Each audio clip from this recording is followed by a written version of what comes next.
In the glow of the evening lights, activating notifications was a simple, swift act, much like the unraveling of a tale that began with João and Mariana Silva stepping out for a Friday night celebration. Mariana, brimming with anticipation for the night's revelry, indulged a bit too freely in her favorite wine, her spirits lifting with each sip. Her closest friend, Clara, and Clara's husband, Raphael, had orchestrated the gathering, kicking it off with a round of truth or dare. They coaxed 5 more couples into joining, though some of the women hesitated, wary of Clara's occasionally probing nature. The game unfolded gently at first, with one woman firmly stating she'd steer clear of anything too bold, like unseemly displays. Others nodded in agreement, vowing to keep questions reasonable. Yet, as the drinks flowed and inhibitions waned, the inquiries grew bolder. Suggestions arose that any improper questions could simply be dismissed, but the momentum pressed on. Soon it was Clara's turn again. Truth or dare? She asked Mariana. Opting for truth, Mariana faced the question. Who was your best lover? Flushed with wine and a giggle, Mariana replied, I think it was João, though her words carried an unintended edge. She added a playful quip that drew a collective sigh of relief from the group. Clara teased João, saying, Well, if you're not number one, you'd better fight for it. Joao's face reddened with a mix of embarrassment and anger, prompting Mariana to backtrack hastily. I'm just joking. He really is my best lover, she insisted. João muttered about needing a beer and exited the game without returning. Whispers followed. Oh, Mariana, that must sting. And I thought the dumb blonde stereotype was a myth, but wow, you just told your husband he's second best in front of everyone. Is he really second or worse? Even Clara, meant to be a friend, chimed in with her jabs. Mariana rose unsteadily, protesting. I was just kidding, damn it. Clara, you're my friend. Clara suggested they all help calm João, but Mariana, sensing the urgency even in her inebriated state, knew it wouldn't be easy. She found him by the TV, detached from the festivities. Sorry, love. I was just a little drunk and thought it was funny, but clearly it wasn't. Please come back to the game. Let me fix this, she pleaded. No, just stay away from me. I'm leaving, he replied, rising to bid farewell to the others. Clara approached Mariana, asking, Where's he going? Mariana responded, I need to apologize before he leaves. I messed up badly, and I'm truly sorry. But Clara urged, Let him go. He doesn't want to hear from any of us right now. Tears welling in her eyes, Mariana said, No, that idiot. Stay here. I'll find him. Clara protested, No, Mariana, you won't. You'll only make it worse. We joke like this all the time. What's his problem? You didn't cheat, so why is he so upset about being second? Yet Mariana's expression clouded with sadness and shame, leading Clara to gasp, Oh my God. Mariana, did you? Please, don't say anything. If João thinks anyone knows, my marriage is over. Promise me, Mariana, no word, not even to Raphael, Mariana begged. Clara agreed. All right, I won't say a thing. But when you're sober, we need to talk. Mariana murmured, I need to go home. He probably won't speak to me, but I have to try. As she headed for the gate, Clara followed, insisting, I'll drive you home to make sure you get there safely. By the time Clara reached her, Mariana had already slipped through the side door. Inside, Mariana ascended the stairs, changed into a nightgown, and lay on the bed. She reached out to touch João's shoulder, hoping for a comforting kiss. But he remained still.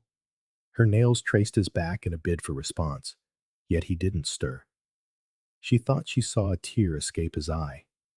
In a final whisper, she said, "Darling, I'm so sorry. I didn't mean it.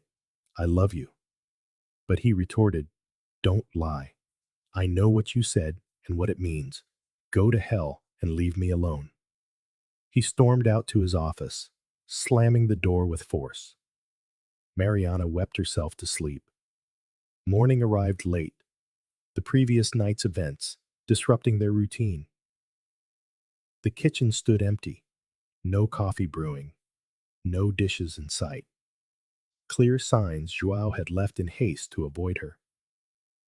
Overwhelmed by guilt, Mariana's mind replayed the painful truth she'd let slip in her wine-fueled candor. Her friends couldn't mistake the implication. It was far from a joke. She hoped a genuine apology and heartfelt reconciliation might convince João that her words didn't matter. Though her remorse wasn't entirely sincere, she was determined to keep that truth and its reasons hidden from him and everyone else. Desperate to mend things, Mariana sent a message. "João, I'm so sorry about last night. With the kids on the way, Clara's party was my last chance to unwind. I admit I went too far. It's an understatement. I was so out of it that I thought my behavior was fun, maybe even playful. I believed I was just teasing you, like any wife would, but your face showed I was wrong." Clara's comments are just her way. She doesn't know our history and meant it in jest.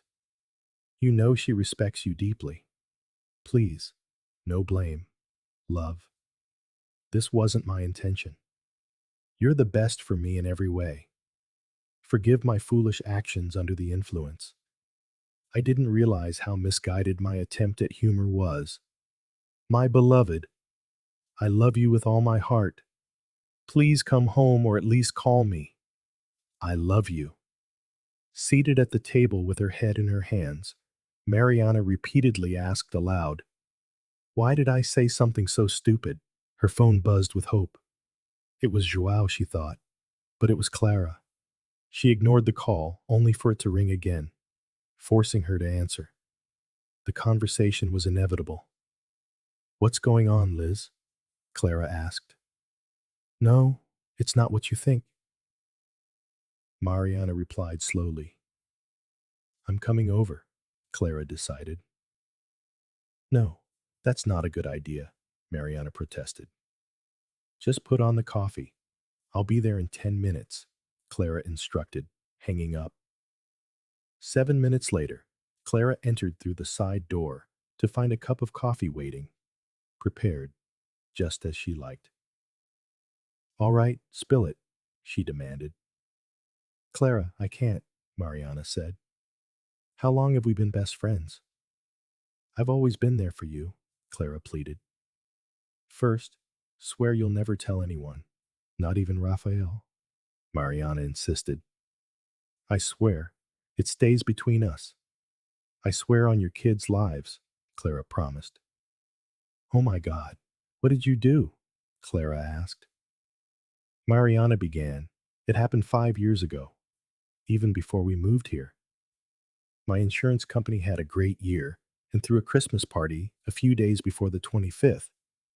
João was supposed to go, but his brother had a small fire at home, so João went to help. I insisted I didn't need to go, but he encouraged me to have fun with my colleagues. As the executive in charge, I felt obligated not to miss it. I hesitated at first. I wanted to make my husband proud. The short black dress, bra, and thong were meant to show off as an attractive wife. But looking back, my first mistake was seeking attention from other men and choosing such provocative attire, especially going alone with a coworker. The party was typical. Everyone merry, drinks flowing, and some guys hitting on the single women under the mistletoe. As the night wore on, I found myself among the single men. Not surprising since João wasn't there, and I was dressed to draw eyes. I knew what they were planning and should have stopped it, but I was already tipsy and enjoying the attention. Two guys in particular, Lucas and Felipe, kept pushing me to let loose.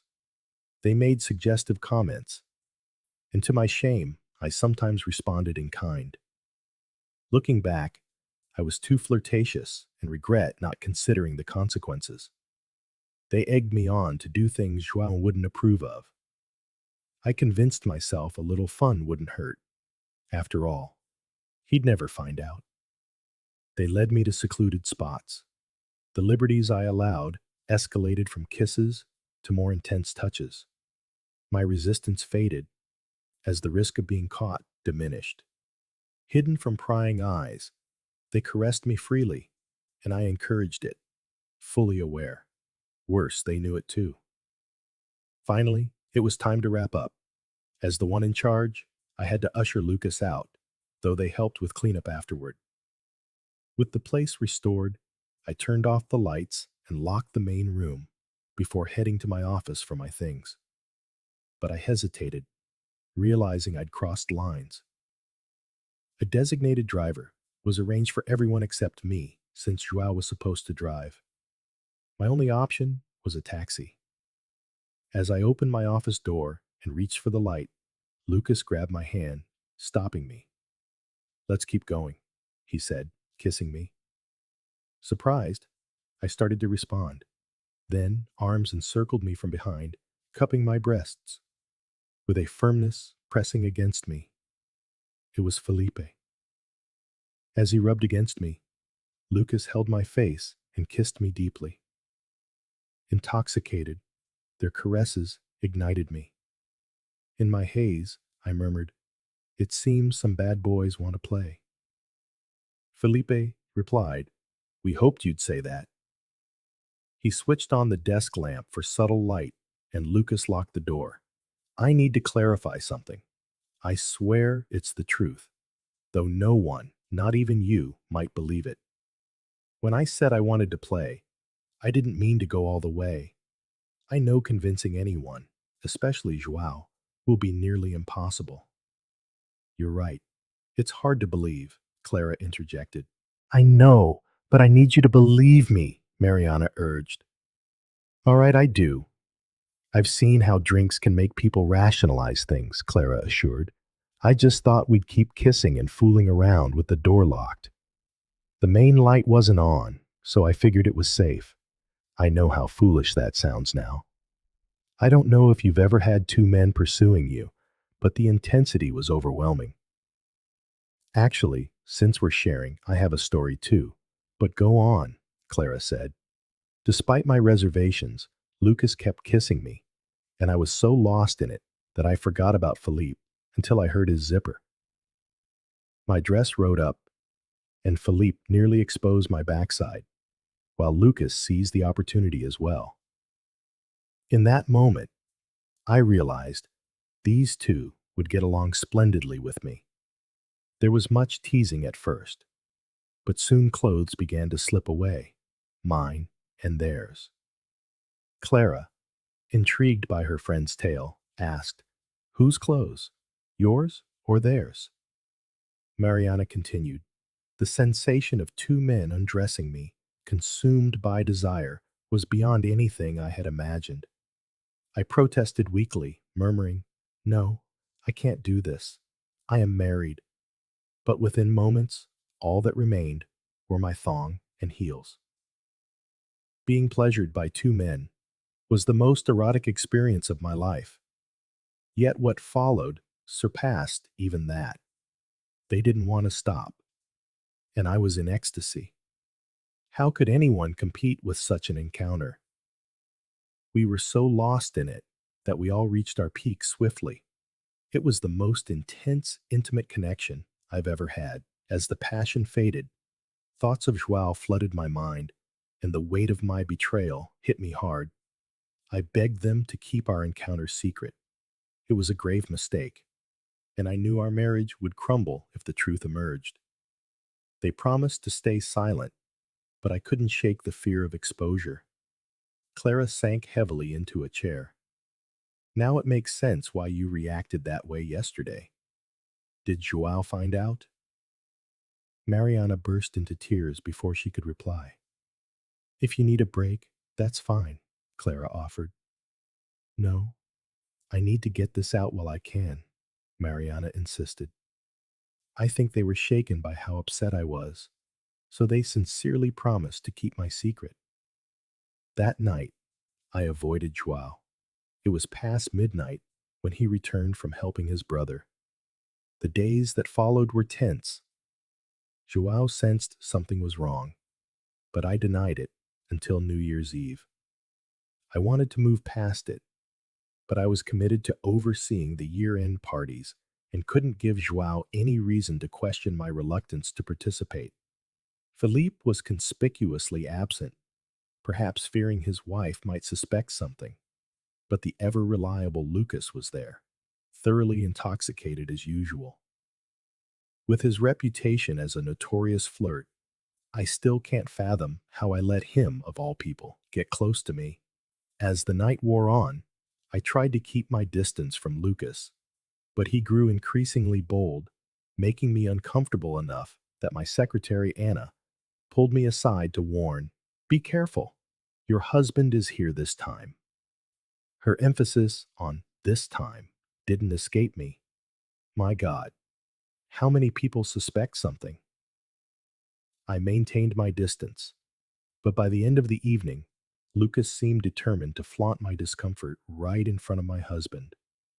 When Joao went to the bar for drinks, Lucas seized the moment, grabbed my hand, and insisted, "Come on, love. You haven't danced with me yet." Panicked, I refused emphatically. As Joao returned with our drinks, Lucas remarked, "Anna wasn't so resistant at the Christmas party." I recoiled and demanded he remove his hands from me, terrified of how much Joao might have overheard. A look of shame flashed across my husband's face, quickly replaced by anger. To diffuse the situation, I told Lucas the bar was closing, yet he pressed for one more drink with Anna nearby. I shot her a pleading glance, signaling her to take my place. She understood my dilemma and gestured toward Joao in the door. I managed to pull Joao away before things escalated further. I assured my husband that Lucas was just drunk, relieved that Joao didn't press the issue as he might have. At home, Joao asked what had happened. I downplayed it, blaming Lucas's excess, but he warned that if Lucas approached me again, he'd take drastic measures. The next morning, Joao was still brooding over the events and pressed me about it. Anna quickly interjected, asking how she could have handled Lucas better than I did. Joao probed further, questioning why I'd acted strangely at the last party and if I felt guilty about something. He connected the dots, realizing drunkenness didn't fully explain Lucas's comments. It was clear he didn't buy the excuse and confronted me again, this time with more intensity. What happened at the Christmas party? Defeated, I broke down and confessed I'd been drunk and engaged in inappropriate behavior, without details. Joao looked me in the eyes and asked, "Did you sleep with him?" He saw the truth in my gaze before I even responded. There was no point in denying it, so I admitted I'd had too much to drink and was ashamed of letting it happen. He was furious, but didn't push for details, and I held back. That day, Joao left and refused to speak to me. We were separated for 3 months with no communication. It was agonizing until he agreed to talk again. I begged him at every turn to take me back, even suggesting an open relationship to balance things. Eventually, he consented to therapy. After several months, I began to see he was working toward repairing our marriage. I was overjoyed that he seemed willing to reconcile and was determined to do whatever it took to save us. I anticipated more questions and dreaded revealing the full truth, but to my relief, he avoided them. I was grateful not to choose between lying and full disclosure, though withholding the whole story felt like lying by omission. In the end, he agreed to reconcile, but with conditions. First, I had to sign a post-nuptial agreement stipulating I'd receive few assets if I were unfaithful again. He also required me to quit my job and for us to move. Surprisingly, he presented his own hall passes.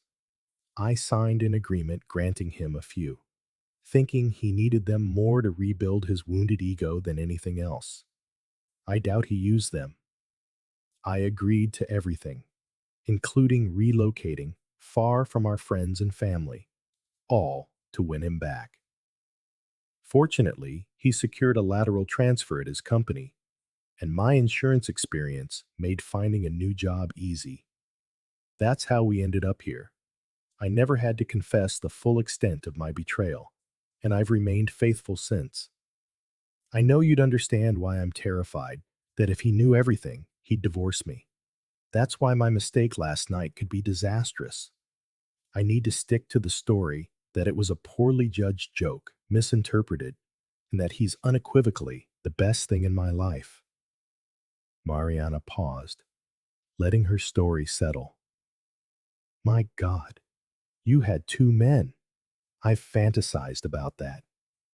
Tell me again how it was, Clara asked eagerly, oblivious to the peril it posed to the marriage. Damn it, Clara, I nearly lost my husband and still might. After a significant pause, Mariana confessed, it was the most thrilling carnal encounter of my life. But I can never let João find out. Never. Okay, I get why you'd say that. No man can compete with two. It tops my dirty story, Clara added. What did you do? Mariana asked. Okay, you have to swear this stays between us. Raphael will probably kick me out, Clara said, locking eyes with Mariana. We have a pact. Nothing said here goes further. With mutual trust established, Mariana encouraged her friend. All right, your turn to spill everything. Clara began. We were planning a party with co-workers for swimming and a barbecue that night. João called with an urgent issue about one of his key accounts, which was at least 3 hours away. Andre, Raphael's business partner, stepped in to help with the preparations. He knew the main client had hired Raphael, and that Raphael needed to handle matters at their office, about an hour and 10 minutes away. My husband is sharp in business, but he failed to see when a friend was being deceitful. Andre is a womanizer. He went through a divorce over infidelity. Being single lets him pursue his targets without spousal repercussions. He'd had his eye on me for a while, and I knew it. I should have warned Raphael, but I was easily swayed by Andre's flattery. I enjoyed the attention and reciprocated sometimes, shamelessly, when Raphael wasn't around. When Andre arrived to help, I was already in deep. Instead of setting up the yard, I spent the day lounging by the pool in a skimpy bikini, waiting for Raphael to return and start the party. I had a few margaritas and felt good, though not drunk. I should have gone inside to change, but I didn't. Andre was clearly enjoying the view, and I liked letting him watch. We began preparing the patio. He uncovered the grill, positioned it centrally for easy access, checked the propane tanks, verified gas levels, and lit it briefly to ensure it worked. We rearranged chairs and tables, brought out the beer cooler, stocked the bar, and set out napkins. Our guests offered to bring appetizers and sides for the year-end gathering. Once done, Andre made margaritas for us and suggested I mention his help to Raphael. We headed back to the pool, and Andre commented on how he'd sweated and how inviting the water looked, noting he hadn't brought swimwear. I joked that he could go without, promising not to look. Instead of brushing it off, he started undressing. When he was down to his underwear, He approached me and suggested we swim together, urging me to remove my suit. I should have fled, but my tipsy, reckless side took over. We stripped, and I impulsively dove in. Andre joined me, holding me close. We were both naked, and I knew I'd let him have me. We explored each other's bodies with eager caresses. It was wildly wrong, yet undeniably pleasurable. Then Andre touched me in ways Raphael never had, driving me to a frenzy and giving me one of the most intense climaxes I had ever experienced. The thrill of something so new, so forbidden, swept me into ecstasy. Once I calmed, Andre suggested it was my turn to help him finish quickly. I agreed, and we had a few more drinks. He insisted we not waste time and initiated a third round, taking me fiercely. I was sure I'd bruise. As he reached his peak, I begged him to stop, and he did with a growl. Tears streamed down my face. I felt hurt and ashamed for betraying my husband. That night, I had to hide the bruises from Raphael, pleading with Andre to keep our encounter quiet. He warned that if Raphael found out, it would be trouble for us both, so we agreed to silence. Luckily, he didn't try to repeat it. We still communicate often and play golf together a few times a month. Since Andre tends to boast, I'm constantly anxious he might reveal my secret. Raphael mentioned Andre bragging about some wild woman he slept with without naming her. I'm sure he's describing our encounter. The rogue is probably enjoying recounting his exploits to his unsuspecting wife. If Raphael ever figures out it's me, I fear he'll come after us both, and perhaps with good reason. With that, Clara concluded her anguished tale. Later that day, she called Mariana. Hey, friend, is everything back to normal? No, Clara. I haven't heard from João in 5 years. I thought we'd moved past this. Have you heard about that guy Lucas? No, but my mom mentioned a coworker named Lucas who got into trouble leaving a bar. Do you think it was João? I'm not sure. I'm too scared to ask. Besides, I never want to reopen old wounds and cause him more pain. That's why last night's mistake is so awful. It made him relive everything. I'm really worried he won't forgive me.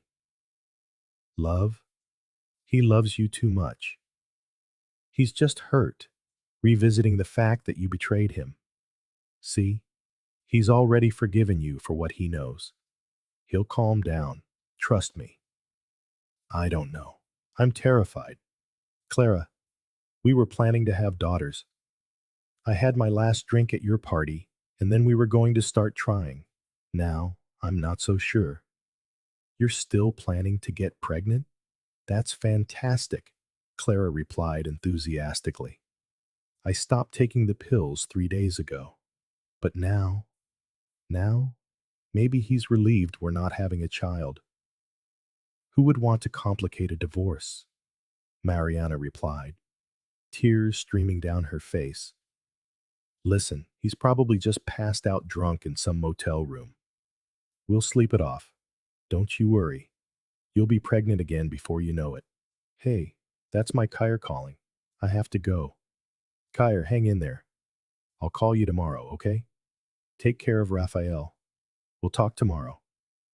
Both women eventually drifted off to sleep. Mariana spent a long, lonely night on the sofa, waiting for a husband who never came home.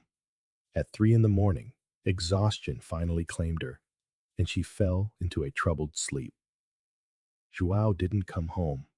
Instead, early Saturday morning, he packed a bag with enough clothes to last several days. Unwilling to face his wife, he drove to a diner for breakfast. As he sipped his coffee, he replayed the previous night's events in his mind. That damn woman. She thinks she's so clever. That idiot Lucas really did a number on her. Damn her, he muttered, glaring at his phone before shutting it off. Let her wonder where I am, he thought, stabbing at his eggs and ham, pondering his next move. A short-term question arose: what to do with the rest of the day? Then came the inevitable long-term one. Should he ever go home? Or should he just divorce her? Divorce. My God, is that what this is coming to? It didn't feel right, but making a decision now, in the heat of his fury, wouldn't be wise. Maybe I should go back and confront that bastard Lucas again. No, I was lucky I didn't get my ass kicked last time. I need to think. Maybe a round of golf will clear my head. Yes, that's it. Everything I need is at the club. Maybe there I can figure out what to do about my disrespectful wife. He joined another group of couples on the course, securing his own cart, which gave him more time to contemplate, as he was in no mood for small talk. After the round, he headed to the clubhouse bar for a few drinks. The first positive moment of his day came when he saw his favorite bartender, a woman affectionately known as Fernanda. They always engaged in playful, flirtatious banter.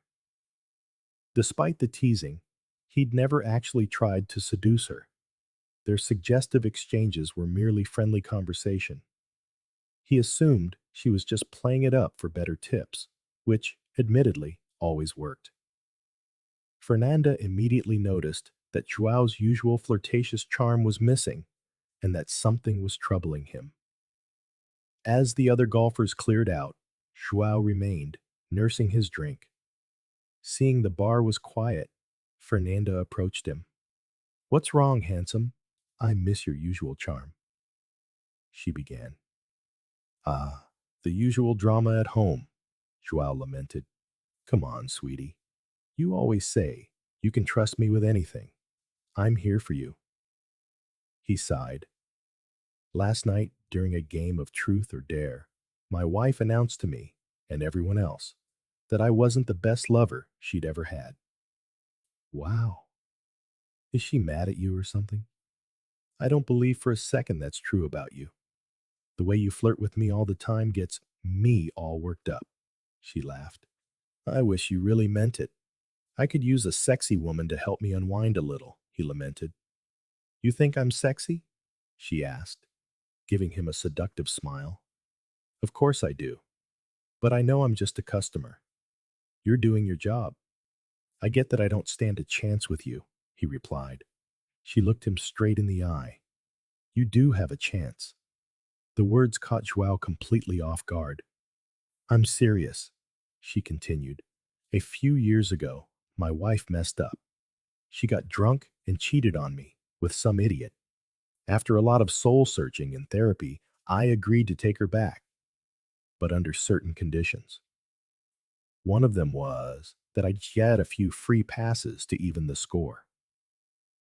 She gave you free passes to be with other women? Is that true? Fernanda asked, her eyes wide. That was the deal. It's even in writing, he confirmed. I would never tell my husband he isn't the best lover, whether it's true or not. That's just a careless, cruel thing to say, she declared. And Joao, I get off at 5. If you want to cash in one of those passes, be here. She winked as more golfers entered the room, and she moved away to serve them. Joao sat there, stunned, pondering her proposal. My God, he thought. I always figured she was just playing me for bigger tips. Maybe she was actually offering something more. Well, Mariana agreed to the passes. And Fernanda might be just what I need to get my confidence back. It was 3 o'clock, 2 hours before her shift ended. Joao decided against sitting at the bar, drinking and deliberating. Instead, he left 2 large bills on the counter to cover his tab, gave Fernanda a nod, and said, I'll be back. He couldn't get Fernanda's best features out of his mind. She had a striking bust that drew everyone's attention, and to add to her appeal, she had a voluptuous, alluring backside. Considering his options, he muttered to himself, Mariana never felt the agony of betrayal, the gut-wrenching pain I had to endure. Maybe she wouldn't be so glib if she'd experienced what I went through. Screw it. I'm going to shower, change, and be back at that bar at 5 o'clock p.m. to see if Fernanda is serious. At 4:45, João returned to the bar. Fernanda couldn't help but break into a wide smile.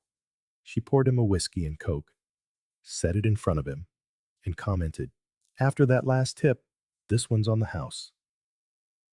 She added, Beto's here to take over. Just give us a moment to close out the register, and I'll be ready to go. I'm starving.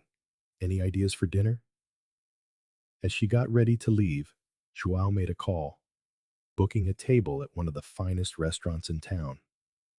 Over dinner, he tried to steer the conversation toward Fernanda, but she wanted a more detailed explanation for why he'd asked her out. He disclosed everything he knew, while she revealed only that she was divorced, had been a flirtatious wife herself, and that it had contributed to the end of her marriage. After dinner, they went to a nightclub for drinks and dancing. During their third slow dance, as she held him tightly, she proposed, Listen, I appreciate you trying to be a gentleman and not rushing things, but I made my intentions clear. How about we get out of here? Without another word, the bill was paid, and they headed to her apartment. Want a drink while I change into something more comfortable?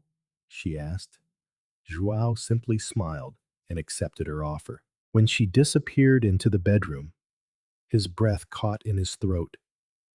A moment later, she emerged wearing only a long t-shirt and nothing else.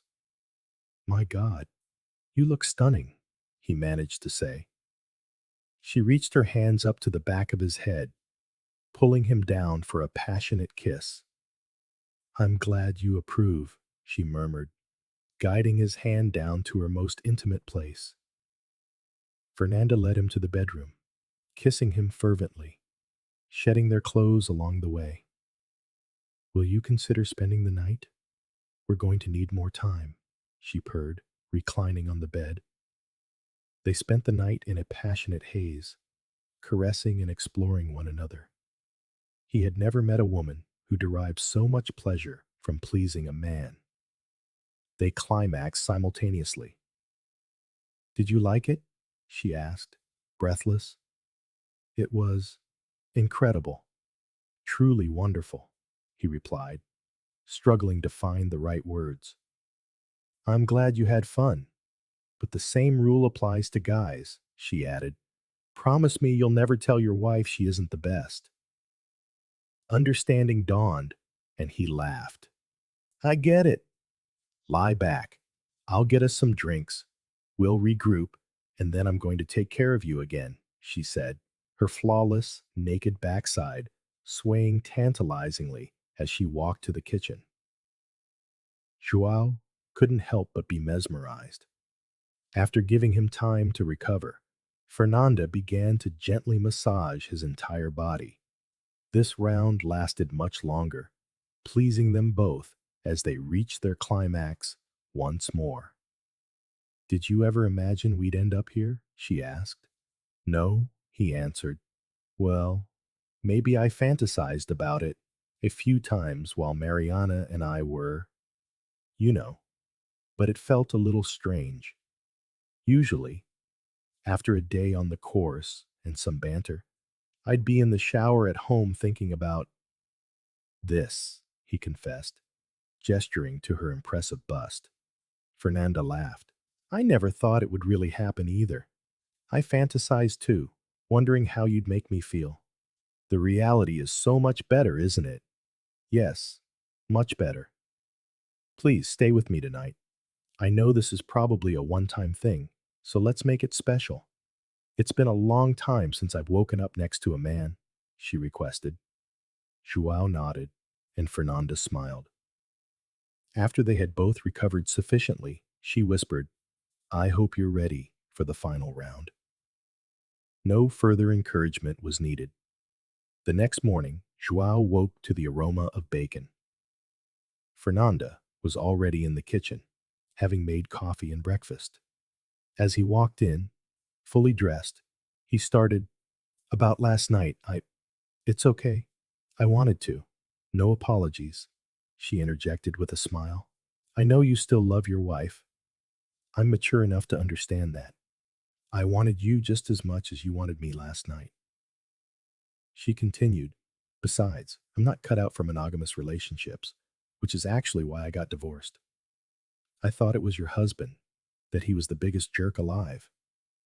He was mostly a jerk and had fidelity issues, but he had his moments. We mutually decided we didn't want to be married anymore. But that's not your style, is it?" she stated. "Look, I need to go home and have a serious talk with my wife. I'm okay. And I really, really enjoyed last night," he assured her. "Then finish the breakfast I made you. From now on, we'll just be naughty friends again, teasing each other at the club," Fernanda declared. After he finished his meal, Joao stood up, pulled her close, and kissed her passionately, reigniting a spark of their excitement. "I'm going," he said as he headed for the door. "If you ever need to use another free pass, cash it in with me," she called after him. "You'll be my first choice," he replied, waving goodbye. On Sunday morning, a groggy and sleep-deprived Mariana was awakened by a call from Clara. "Hey, friend. Any word from Joao?" "No, still nothing," she replied. Raphael started asking questions. He thinks Joao's reaction was way too intense for just a joke. "You didn't say anything, did you? Please tell me you didn't." Mariana pleaded. "No, I promise. Don't worry. I won't say a word. Try not to stress too much," Clara assured her. "Easier said than done. Did he pack clothes or a shaving kit?" "He took a few things. Toothbrush, razor," Mariana answered. "What about his suits? He usually wears them for work, right?" "I think they're all in the closet," Mariana said. "He has a work tomorrow, right? He'll be back today, I'm sure of it. When he gets in the shower, show him some love," Clara advised. "But what if he doesn't come back? What if he says it's over?" Mariana let her worst fears surface. "That doesn't make sense. He's not going to end it now, after forgiving you. He'll cool off and come home. You might have to swallow some pride, but do whatever it takes," Clara encouraged. "I just want him to come back so I can show him how much I love him," Mariana replied. "I have to go," she said, ending the call. When Joao walked through the door, Mariana was already sitting at the kitchen table. "We need to talk," he said, and Mariana closed her eyes, half expecting him to end things right there. "You shattered my heart," he began. "All those horrible images of you with that guy came flooding back into my mind. Hearing you say I wasn't your best lover, it felt like your joke was more than just a joke." Mariana seized the moment, repeating much of what she had said in her text messages, hoping to win him back. "Honey, that's not what I meant. I was drunk. I thought I was being playful, pulling a prank. I wasn't thinking about the past. I was just teasing, like any wife would. Nobody, thought I was serious until Clara's comment. It was just a joke." She added, "She's been calling and apologizing, feeling terrible, blaming herself for our problems. I don't know. It felt like more than a joke. And I don't want Clara involved in this. This is between us. Please tell me you didn't tell her anything," Joao pressed, a new fear rising in him. "No, honey, I didn't," she assured him, adding another layer to the lie. "It's just between us. I swear that's not what I meant. You're everything to me.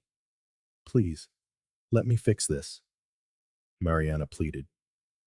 Okay," he conceded, his voice heavy. Let's say I believe you, but there's something else. On Saturday, I went to the club.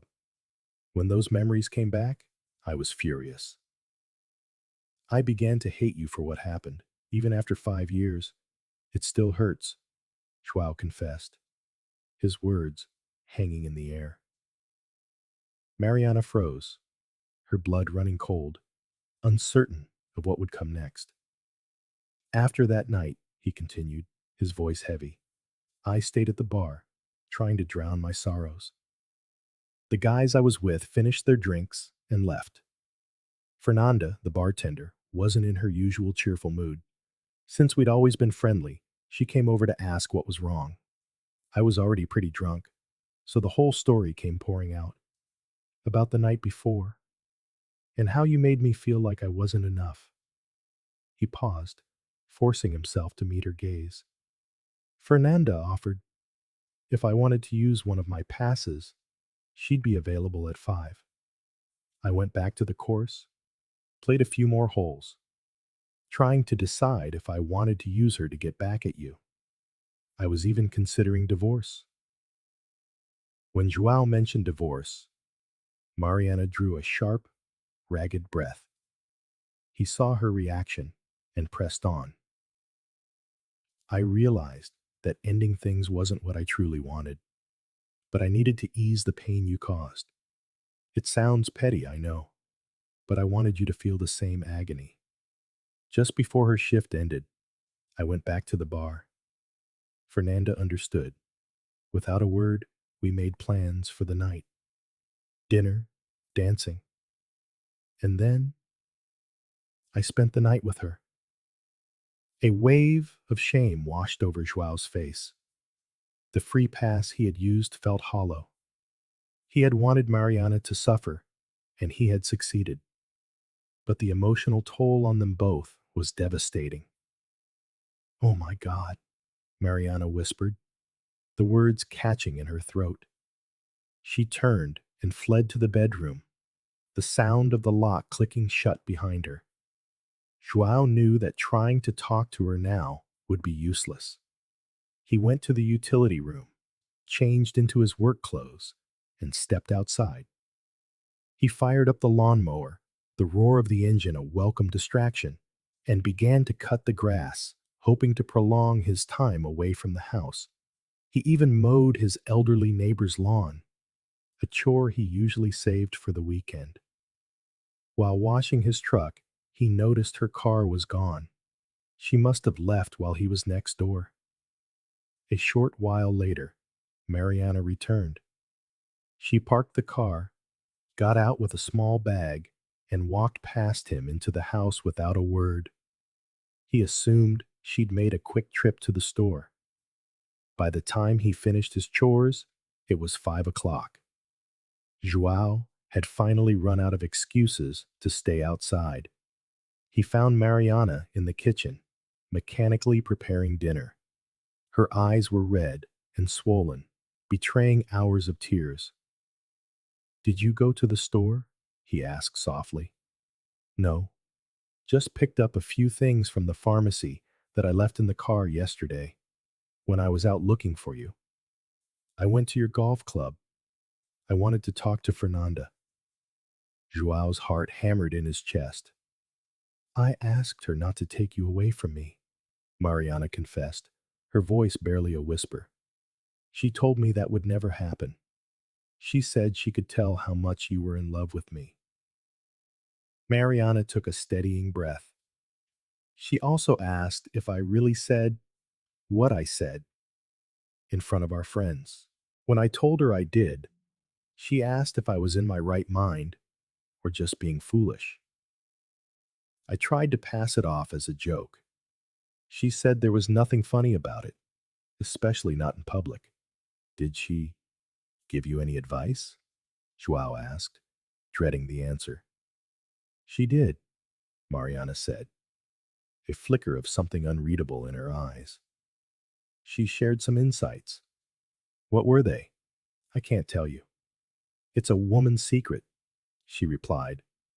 And for the first time since the disastrous game of truth or dare, A small, sad smile touched her lips. She said a woman should always protect a man's ego, especially in public.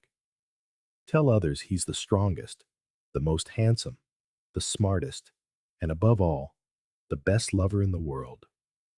Just like you love to hear that you have the most beautiful, sexy, and loving wife there is. It doesn't have to be entirely true. It's his belief that you see him that way that matters. He wants to be your hero. And one more thing, look at him with adoration in your eyes. But don't you dare let him know our secret, or it will only make things worse. Mariana, I'm speechless, João began, trying to steer the conversation back to safer ground. Before anything else, just answer me this. Do you still want to be married to me? I love you, she said, her voice thick with emotion. I am absolutely sure I want us to stay together. But Friday shattered me, almost as much as 5 years ago. My ego needed a boost, and fueled by the drinks on Saturday, my wounded pride led me to explore the promise you made when we agreed to stay married. I know I promised that 5 years ago, João said, and I thought we didn't need to even the score anymore.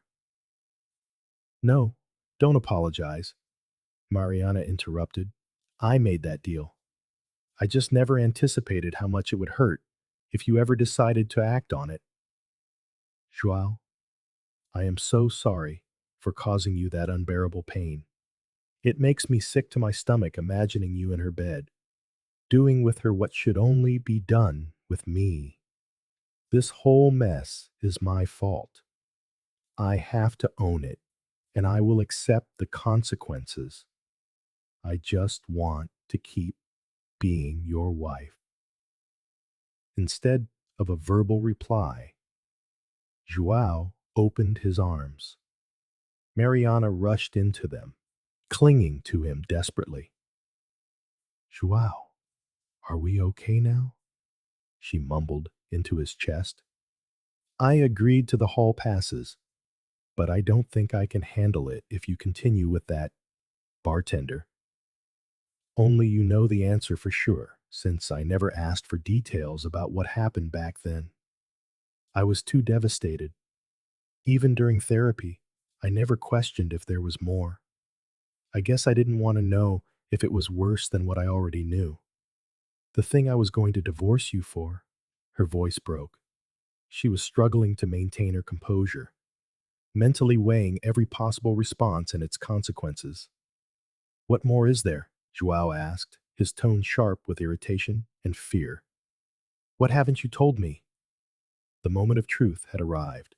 Mariana's one-night tryst had not been with one man, but two.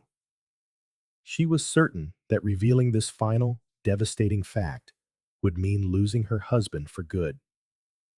For 5 years, she had pondered how to answer this very question. She reasoned that telling him everything would only inflict more pain and would surely end their marriage. Neither option was acceptable. This, she decided, would be her burden to carry, a sacrifice to save their marriage and protect him from needless agony. Though the question startled her, her answer came readily, practiced in the silence of her mind for half a decade. She lied as if her life depended on it. No, my love. I gave that one idiot access to my body. Let's call it even. We both need to let this go, or it will destroy us. If you can truly forgive me and move past my mistake, I will never speak another word about your night with Fernanda. I need this to be over. Do we understand each other? She pleaded with her eyes. Yes, he breathed, a wave of relief washing over him. I need it to be over too. What we've done to each other has caused so much pain. I agree. If we keep holding on to it, we won't survive. I don't need any more passes. He held her tighter. I love you. I love you more than you know. I will never again make you doubt that you are the best at everything, she vowed. They let the events of the past weekend and of 5 years ago fall away. They would never again try to resurrect a toxic past. In the days following their reconciliation, Mariana confided in her best friend Clara. They both agreed they had to bury the full truth for their marriages to thrive, promising to never again speak of their past indiscretions. The conflict between Mariana and João had an unexpected effect. It was a wake-up call for Clara. Realizing the dangerous path she was on, she intentionally changed her interactions with other men. Her husband, Raphael, noticed the shift and questioned her about it. She explained that she realized she had been taking him for granted and was determined to fix their relationship. 3 months after their reconciliation, Mariana's birth control failed and she became pregnant. João was ecstatic. Their new chapter as a loving family had begun. A year after the truth or dare incident, Andre, thoroughly drunk during a round of golf with Raphael, let his affair with Clara slip. Raphael's reaction was immediate and violent. He knocked Andre to the ground with a single punch, tossed his golf bag from the cart, and left him stranded on the 16th hole. He went home and confronted Clara, who immediately confessed and begged for his forgiveness. Raphael moved out for several months to weigh his options. The divorce was inevitable. Clara survived it and started a new life as a single mother. Years later, she met a man she'd known from a work convention. They began dating, eventually married, and moved to his home state. The close friendship between Mariana and Clara suffered from the years of deceit, now reduced to occasional Christmas cards and random phone calls. Only 4 people knew the entire truth about Mariana's indiscretion. The only one who could ever threaten João and Mariana's marriage was Mariana herself, and she had sworn a silent, solemn vow to never let that happen.